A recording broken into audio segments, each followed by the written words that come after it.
Bien-aimés en Christ, soyez les bienvenus sur la chaîne La Voix de l'Éternel Dieu, intitulée comme thème aujourd'hui « Avant de vivre libre, il faut être libre ». Le premier texte de la circonstance se trouve dans le livre de Matthieu, en son chapitre 6, du 19e au 21e verset. Matthieu 6, 19 à 21. Analysons la parole de Dieu. Bien-aimé en Seigneur Jésus-Christ, nous vous saluons.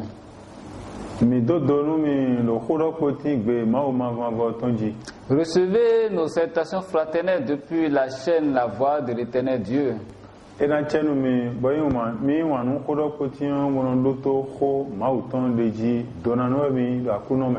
Merci pour votre fidélité et assiduité à l'écoute de la parole de Dieu. Vous êtes bénis.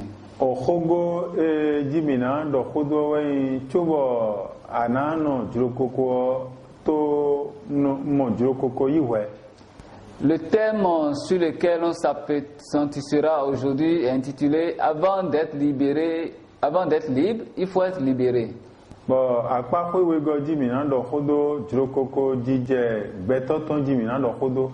Et la deuxième partie concerne la liberté de l'homme, l'homme et sa liberté.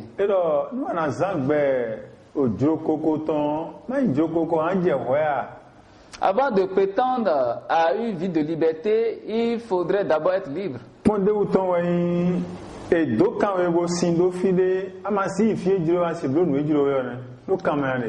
L'exemple est que la mobilité de l'homme est limitée lorsqu'il est attaché quelque part.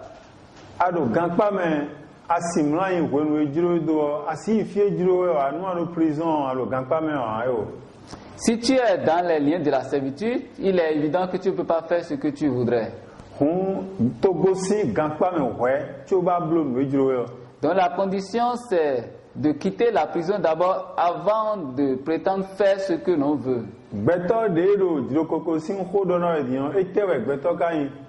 L'homme à qui l'on parle de liberté, qu'est-ce l'homme?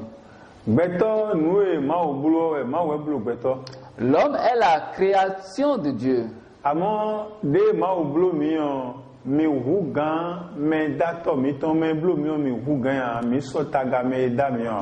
Et il est clair que la créature ne peut pas être égale au Créateur. L'enfant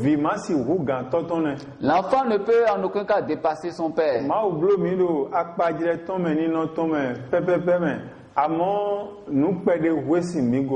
Dieu nous a créés à son image, certes, mais il nous a créés de peu inférieurs à lui.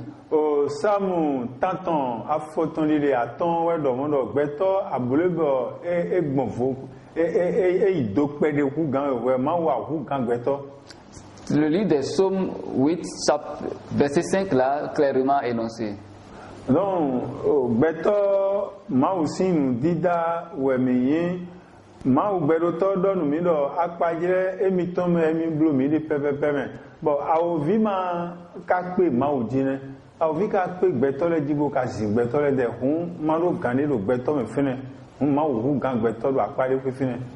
ce qui met en exergue la faiblesse de l'homme est que malgré qu'il ait été créé à l'image de Dieu, cela n'a pas empêché le diable d'essayer de le tenter.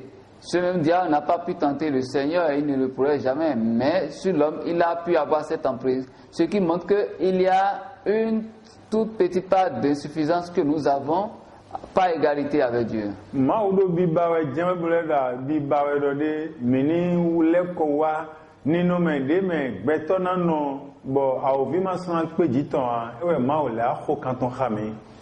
Dieu veut que nous revenions à lui.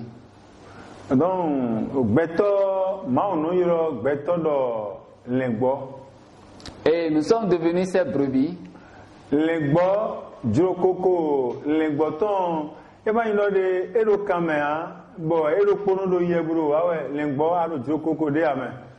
La liberté du brebis ne consiste pas à gambader partout comme il lui plaira.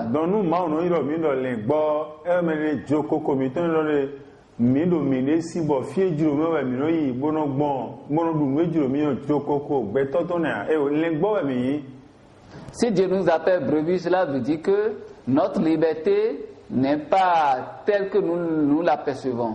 Lengbo e na dugbe ganji obura no jokoko bona vuo lengbo e mo lengbo into ro gudoburo lengbo into si acheme o lengbo dindi afodi ele no fogbon ne me daye okwido pono yepo won afode aye waro widesia.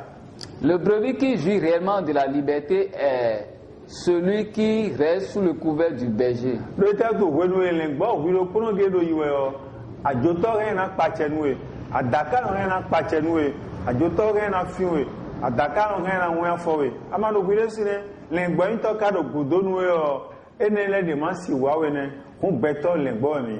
Seul le brebis est vulnérable, mais avec le maître, le berger, il est sous couvert, il est sous protection. Nous edo beto mi alianu azoanu mi o mao Jésus Christ wa do nous podo acte voilà possible ton tena foire afotongo. Nous sommes un instrument dans les mains de Dieu.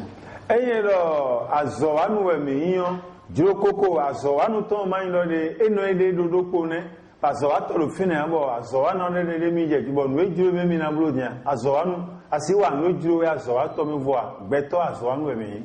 La volonté de l'instrument est soumise à la volonté de celui qui la manie.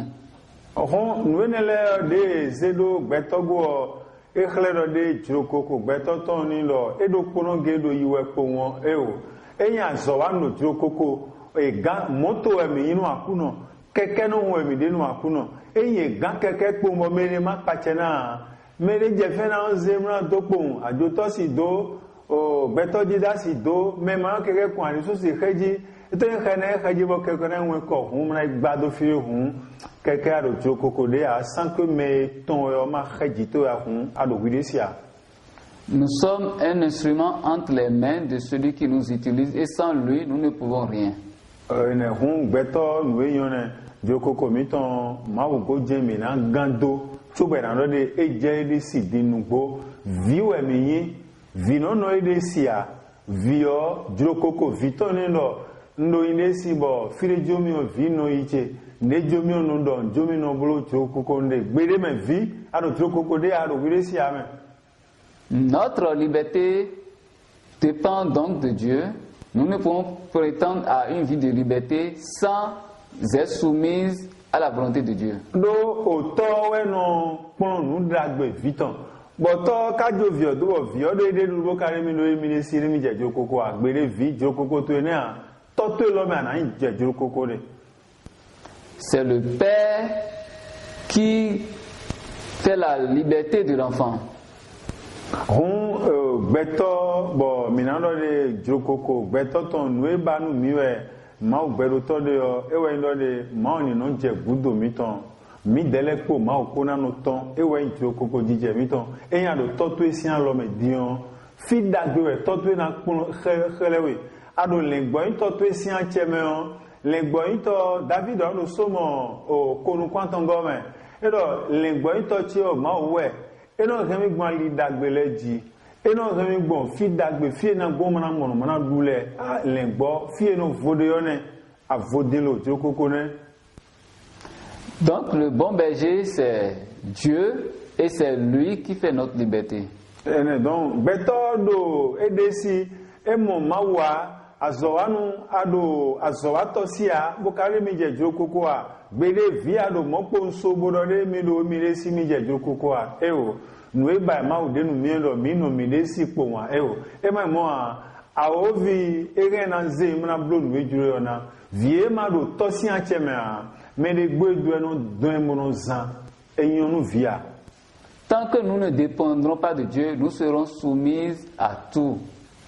Non, mi dele mi no mo de akwedu asie mi ton emi do mi resi nejiro mi onandu nejiro mi onambulo nkoje juro koko ewo ndo kwe bonandu nwe juro mi on bonano ifie juro mi on ekhle don do yin resia ewo. Faire tout ce que l'on veut, ce n'est pas ça qui traduit la liberté. Odo proverbe howiwe kwaton kwanton afode kwaton kunu gbodo mi bo de me no de jido ai haide sugbono tongo me no lulu no. Le livre des Proverbes l'a déjà dit, celui qui se confie en lui-même, à son intelligence, est un fou. Dondo beto agbazawe beto yin bo ma o to mi ton kan gbigbo agbaza no kumegbon agbaza me gbigbo kerewe no kumegbon gbigbo dali ma o mi ton gbigbo kawe fidagbe beto na gbon ma o wetun nu yo mi ton tun a o vika tun a ma o kerewe tun fidagbe nu eje khamilo ma o weblo mi bo tun. Dieu est esprit et c'est lui saura nous guider aux beaux endroits. Do ma tun de o lengbo to kerewe do achebo hena lengbo to mo ali ko dagbele dia ezelengbo to wo mede bo so do achebo na lengbo legbon fidagbe a e o. Seul le berger a le pouvoir, la connaissance pour guider les brebis au bon pâturage. Seul le père a le pouvoir d'éduquer son enfant.